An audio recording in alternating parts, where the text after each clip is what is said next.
नमस्कार दोस्तों, आपका स्वागत है आपके अपने यूट्यूब चैनल में।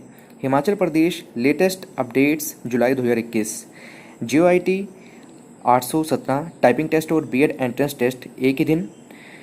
तो इसको ऊपर एक बड़ी अपडेट आई है, तो आपको बताएंगे इस वीडियो में। 10वीं और 12वीं परिणाम निकालने के बाद हिमाचल सरकार करवा सकती है।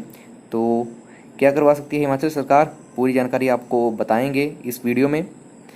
अब इनको भी शिक्षक बनने का मौका, तो रिक्रूटमेंट के रिलेटेड भी लेटेस्ट अपडेट है, तो वीडियो पर बन रहे हैं। अगर आप चैनल पर नए विजिट कर रहे हैं तो चैनल को सब्सक्राइब कर दें और साथ में बेल आइकन को दबा दें, ताकि आपको आगे आने वाली हिमाचल प्रदेश की अपडेट की जानकारी मिलती रहे। और इस वीडियो को अपने दोस्तों के साथ ज़्यादा से ज़्यादा शेयर करें, जिनका भी GOIT 817 टाइपिंग टेस्ट होगा और बीएड एंट्रेंस टेस्ट होगा, तो उन तक ये वीडियो जरूर पहुँचाएँ। और जिनका रिजल्ट जारी किए गए हैं 10वीं और 12वीं के, तो उन तक आप जरूर से वीडियो पहुँचाएँ, ताकि उनको भी अपडेट के बारे में पता लग सके। तो चलिए वीडियो को शुरू करते हैं। एनटीटी आंगनवाड़ी वर्करों के लिए प्री प्राइमरी शिक्षक बनने का मौका। नर्सरी और केजी कक्षाओं के लिए शिक्षक भर्ती के लिए RNP नियम तैयार करने में जुटा शिक्षा विभाग। 4000 से अधिक शिक्षक की भर्ती को केंद्र सरकार की अंतिम मंजूरी का है इंतज़ार। तो पूरी जानकारी आपको डिटेल में बताते हैं।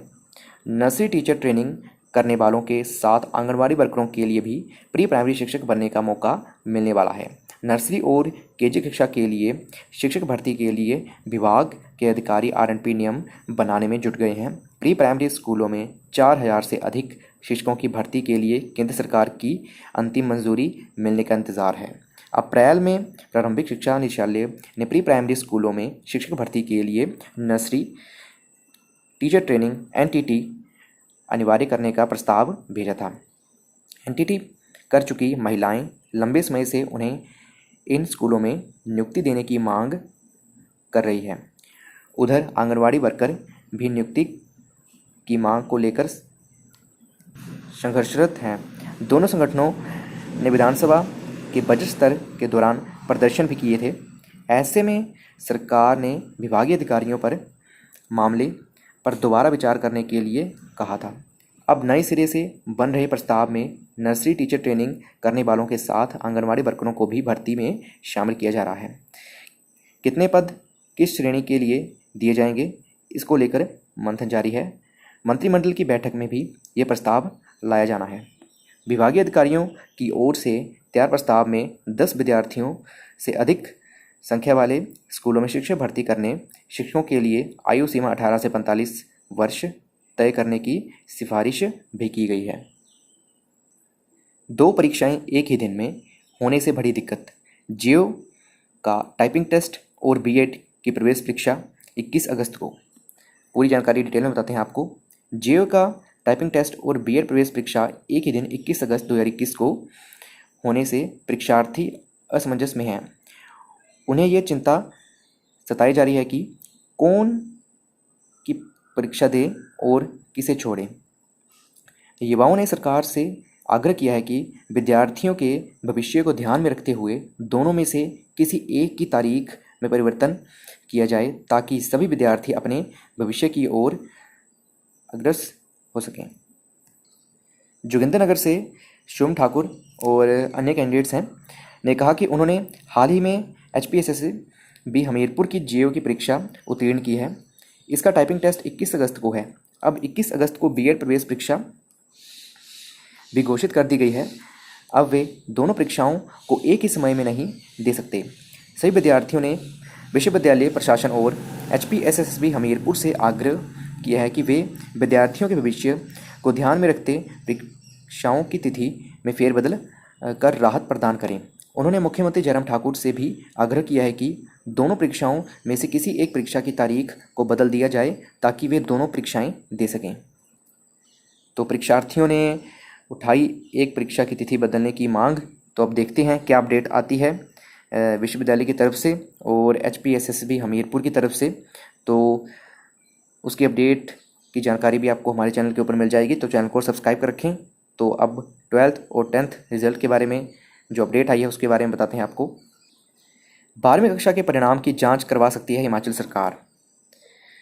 राज्य स्कूल शिक्षा की ओर से बीते दिनों जारी किए गए 12वीं कक्षा के परिणाम की हिमाचल प्रदेश सरकार जांच करवा सकती है। सरकारी स्कूलों के अधिक विद्यार्थी के फेल होने और कम अंक आने को लेकर कई सवाल उठ रहे हैं। ऐसे में परीक्षा परिणाम तैयार करने के लिए तय किए गए 8 बिंदुओं की सरकार दोबारा से समीक्षा करवा सकती है। शिक्षा मंत्री गोविंद सिंह ठाकुर ने बताया कि अगर लगेगा कि किसी विद्यार्थी से भेदभाव हुआ है तो उसे दुरुस्त करते हुए खामियों को दूर किया जाएगा। शिक्षा मंत्री ने बताया कि इस मामले को लेकर जल्द बोर्ड और शिक्षा विभाग के अधिकारियों से चर्चा की जाएगी। हिमाचल प्रदेश स्कूल शिक्षा बोर्ड ने विगत बुधवार को 12वीं कक्षा का वार्षिक परिणाम घोषित किया। 10वीं और 11वीं कक्षा के परीक्षा परिणाम 12वीं कक्षा के फर्स्ट और second term pre board practical और अंग्रेजी विषय की अप्रैल में आयोजित परीक्षा के अंकों के आधार बनाया है।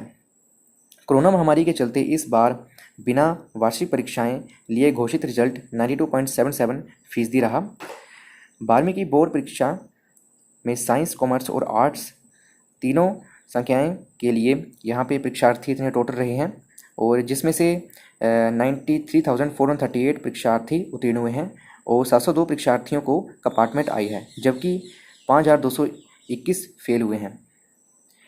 निजी स्कूलों के महज 31 और सरकारी स्कूलों के 5,190 विद्यार्थी इस बार फेल हुए हैं। परीक्षा परिणाम में 31 विद्यार्थियों ने 99% अंक हासिल किए हैं।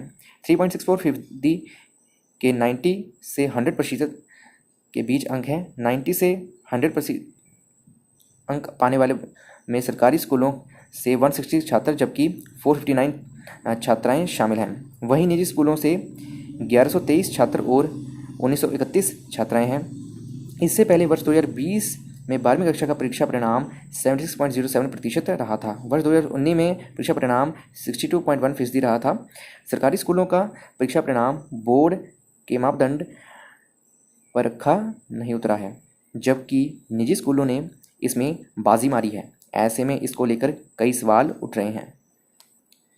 मोबाइल नेटवर्क ठीक करने को कंपनियों से करेंगे बैठक।